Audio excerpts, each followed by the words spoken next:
इस धरती पर हर चीज़ हमें कुछ ना कुछ नया सिखाती है। बाज जब बहुत ऊंचाई पे उड़ रहा होता है ना, तो उसका फोकस अपने शिकार पर होता है। जो बहुत ऊंचाई से ही अपने शिकार को तय कर लेता है कि भैया मुझे इसका शिकार करना है, समुद्र पे है, धरती पे है, कहाँ पे है, वहां पे मुझे इस शिकार को पकड़ना है। बहुत तेज नजर होती है उसकी, और फिर वो समुद्र में डुबकी लगाकर अपने पंजे में शिकार को कैद कर लेता है। ठीक वैसे ही इतिहास रचने के लिए आपको अपना फोकस अपने दर्द से हटा के अपने गोल्स पर टिकाना होगा। आपका टारगेट आपको बदलना होगा। अपनी मुसीबतों से, अपने दर्दों से हटा करके किधर करना है? अपने गोल्स की तरफ। आपने कितनी बार सुना होगा कि उतने पैर पसारिए जितनी बड़ी चादर हो। यही सीखते आए ना हम लोग आज तक। पहले तो उस बंदे को पकड़ के लाओ यार जिसने इतनी छोटी चादर बना दी, और फिर चादर को बड़ा करवाओ, और फिर अपने पैरों को आराम से लंबा करके सो। अगर इतिहास रचना है तो पैरों को फोल्ड मत करो, बल्कि अपनी चादर का साइज बढ़ाओ। Hello guys, welcome back to Gaurav Suni vlogs. As I promised before कि हम आप लोगों को मिलाएंगे हमारे राइडिंग चैनल के थ्रू एक ऐसे राइडर्स से जिनको आप लोग नहीं जानते हैं। बेसिकली हम लोग करते हैं explore hidden places, hidden gems और हिडन पर्सन्स। तो मैं मिलाने जा रहा हूँ आपको आज महेंद्र केडिया जी से, जो कि गुजरात से हैं और अपनी एक राइड के लिए वो जयपुर आए हैं। तो वैसे तो राइडिंग कम्युनिटी के सारे लोग इनको जानते हैं, काका के नाम से फेमस है, और जो नहीं जानते वो भी आज हमारे इस चैनल के माध्यम से ज़रूर जानेंगे।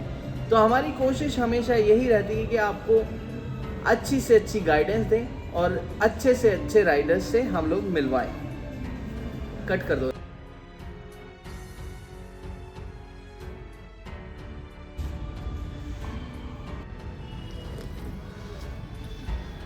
हेलो गाइस, मेरा नाम महेंद्र कडिया है और मैं बैंक से रिटायर हुआ हूँ।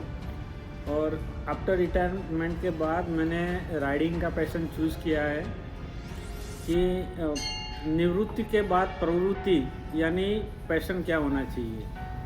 तो 61 रिटायरमेंट के बाद मैंने चालू कर दिया। अभी 60 में रिटायरमेंट हुआ, तो समझो 2018 से मैं राइडिंग कर रहा हूँ।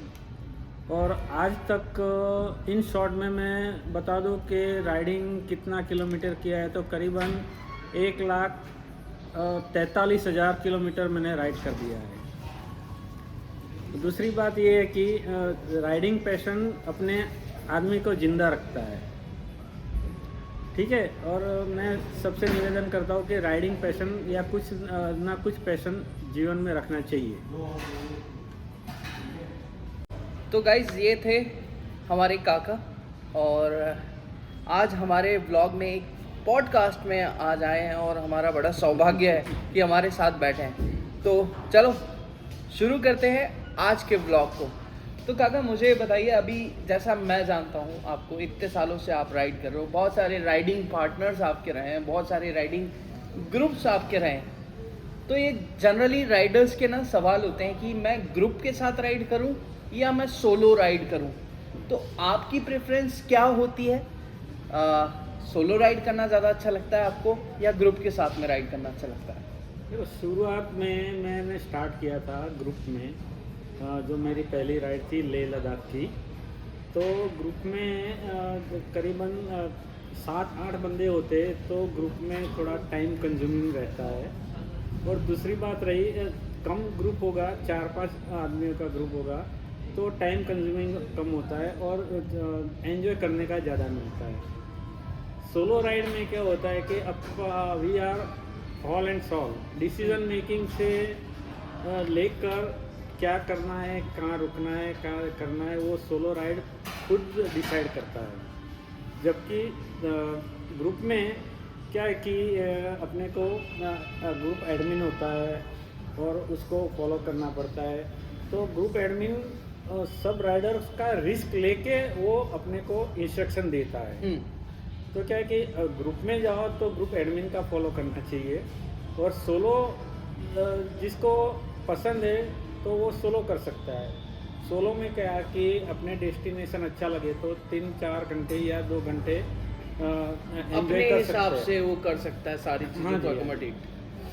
और दूसरा क्या है कि ग्रुप में जाएगा तो ग्रुप एडमिन या उसकी जिम्मेदारी के हिसाब से उसका थोड़ा लिमिटेड एरिया रह जाता है कि भाई सब राइडर को एंजॉय कराना है, कहाँ कराना है, कौन सी प्लेस पे जाएंगे, तो क्या वो तय करके ग्रुप में चलना पड़ता है। जबकि सोलो में वो टाइम टेबल या शेड्यूल नहीं करना। जैसा आपने बताया कि आपने 60 की एज में आकर के रिटायरमेंट लिया और आप उसके बाद राइडिंग में आए, क्या राइडिंग में आने का जो डिसीजन था वो आपने रिटायरमेंट के बाद क्यों लिया? क्या आपको ऐसा था कि नहीं यार मेरे को है ना पहले अपनी लाइफ सेटल करनी है, उसके बाद मेरे पास जो टाइम बचता है मैं एक्सप्लोर करूँगा? देखो, मैं आपसे ये सवाल इसलिए पूछ रहा हूँ कि आज का जो यूथ है, आज का जो युवा है, वो ना 2 स्टैंडर्ड पे चल रहा है। या तो वो काम कर रहा है, काम के साथ साथ राइड कर रहा है, या तो फिर वो संडे राइड कर रहा है और दूसरे दिन काम कर रहा है। तो एक लाइफ को जीने का जो तरीका है ना, वो आप बताओ कि आपके हिसाब से क्या है? देखो, आफ्टर रिटायरमेंट में मेरा जो ख्वाब था, जो सपना था यंग एज में कि भाई मैं बाइक लेके घूमूं, तो क्या है कि एक सर्विस में आदमी को छुट्टियां नहीं मिलती, वो माइनस पॉइंट है।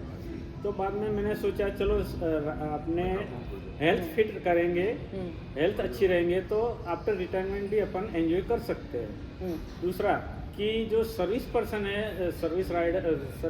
है और राइडिंग करते हैं, उसका पैशन है, तो मैं उसको यही सलाह दूंगा कि आप नौकरी भी करो, सर्विस भी करो, बिजनेस भी करो, लेकिन उसमें से थोड़ा कम से कम थोड़ा वक्त साल में 2 बार 3 बार निकालो खुद के लिए और आप अपनी ज़िंदगी कैसे जीते हो वो दुनिया को दिखाना है। गाइज, ये बात इम्पॉर्टेंट है कि देखो आज की तारीख में ना वर्क स्ट्रेस इतना ज़्यादा है कि अगर आप पूरे साल 365 डेज वर्क कर रहे हो, उसके बाद आपकी बॉडी ना उसी टेंशन्स में रहती है, तो अपने सोल को, अपनी आत्मा को ना एक जो रिलैक्सेशन देना चाहिए, वो मेरे ख्याल से एक जरिया है राइडिंग।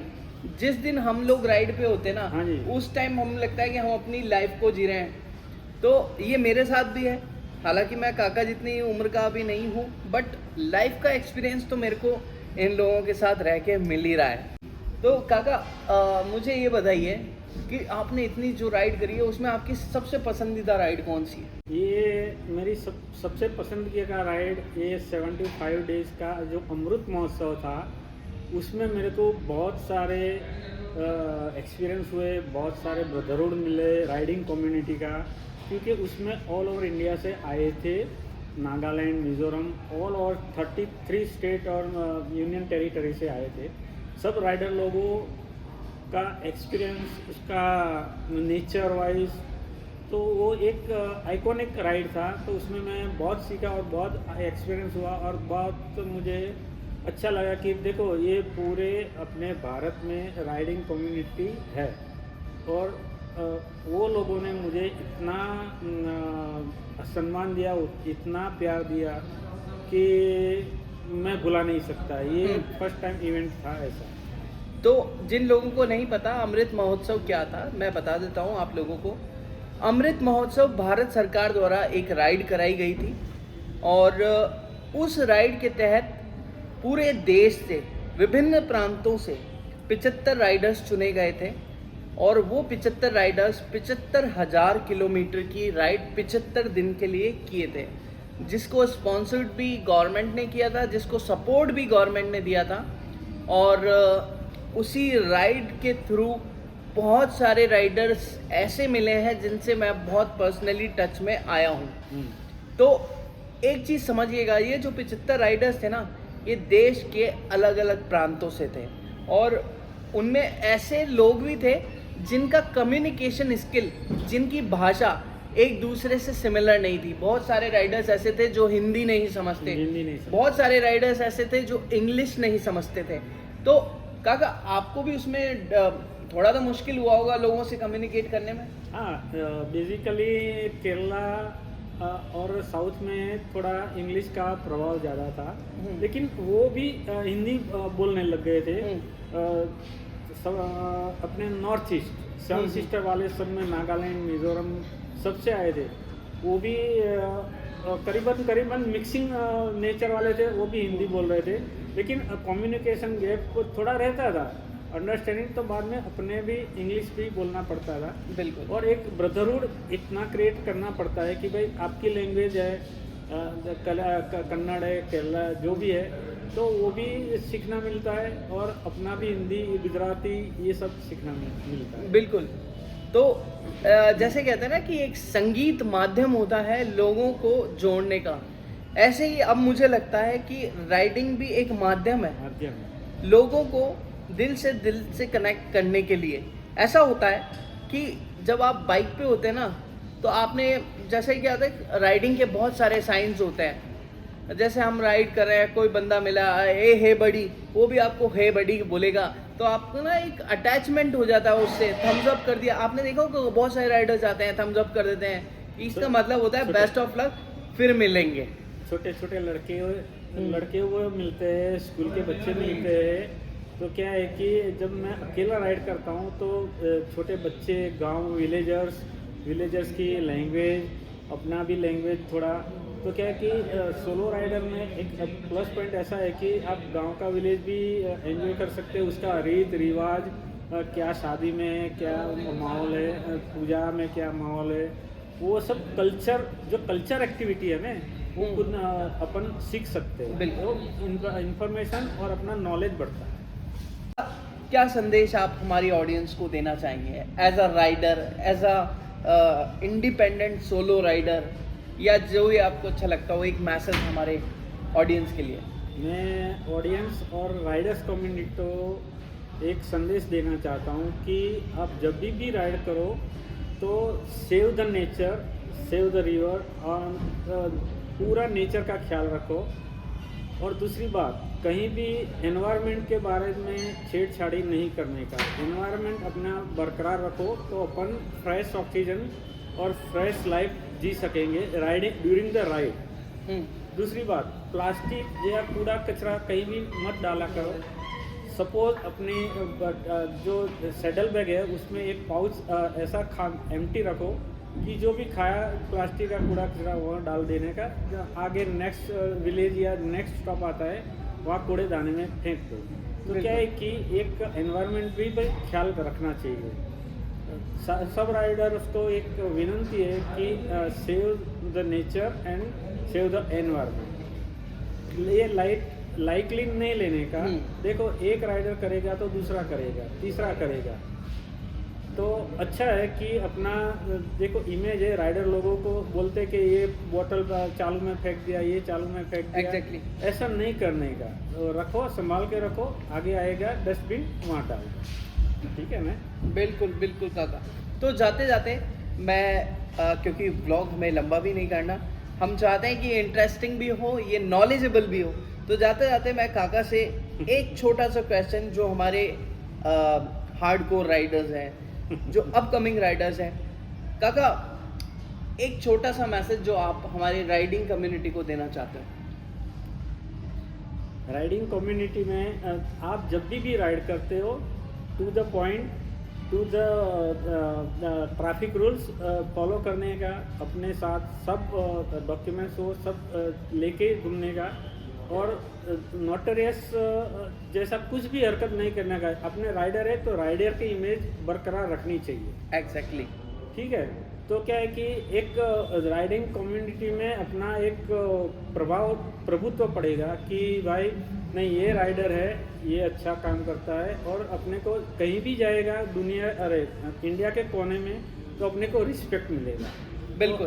तो राइडर्स को इतना ही रिक्वेस्ट है कि जब भी जाओ अपना राइडिंग कम्युनिटी का इमेज बरकरार है, उतना राइड करो, ठीक है ना? तो गाइज, जैसा कि आपको मालूम होगा कि हमने थोड़े दिन पहले ही एक पॉडकास्ट किया था निदेश भाई के साथ में, तो उनका एक क्लियर छोटा सा मैसेज था, स्टार्ट अर्ली, रीच सेफली। और आज काका ने जो मैसेज दिया है वो बिल्कुल सिंपल है। आप कहाँ भी जा रहे हो, कहीं भी राइड कर रहे हो, अपनी लिमिट पता रखिए, अनुशासन में रहिए, क्योंकि हमसे बहुत सारे लोग कुछ ना कुछ सीखते हैं। और अगर आप एक राइडर हैं, एक सेंसिबल राइडर हैं, तो आप लोगों को सिर्फ जागरूक करिए, ये छपरीपना ना करें, बहुत सारे मोटो ब्लॉगर्स भी हैं जो सिर्फ इस तरह के ही काम करते हैं, तो हम उसमें कुछ नहीं कर सकते, बट हम लोग जागरूक कर सकते हैं। तो अभी के लिए बस इतना ही।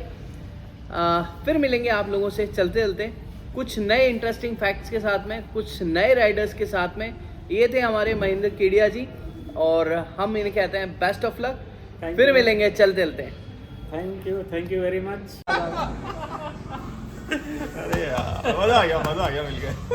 क्या बात है, बहुत टाइम नो लॉन्ग टाइम। अब वो फ्रेंच किस दो।